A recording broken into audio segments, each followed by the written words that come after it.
मी भूलतज्ञ किंवा अनेस्थेटिस्ट म्हणून काम करत असतानाचा एक किस्सा सांगतो. असं 2 वेळा झालंय. दोन्ही वेळेस पेशंट म्हणून साधारणतः 11-12 वर्षाच्या मुली होत्या आणि त्यांना अनेस्थेशिया देताना घशामध्ये किंवा श्वासनलिकेमध्ये नळी घालायला लागते श्वास देण्यासाठी.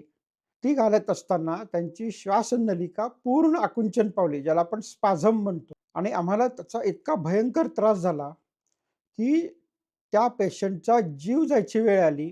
आमच्या नशिबानी आणि त्यांच्या नशिबानी त्या मुली वाचल्या. परंतु ह्या घटनेचा जेव्हा आम्ही नंतर अभ्यास केला, तेव्हा असं लक्षात आलं, की त्या दोन्ही मुलींमध्ये कॅल्शियमची एवढ्या मोठ्या प्रमाणात कमतरता होती, की त्यामुळे अनेस्थेशियामध्ये असताना त्यांची श्वासनलिका स्पाझममध्ये गेली. आता विचार करा मित्रांनो, आपल्या डोक्यात तरी कधी येतं का, की आपण जे अन्न खातो त्याचा एवढा भयानक परिणाम होऊ शकतो. म्हणजे त्या दिवशी त्या मुलींचा जीव गेलाच होता.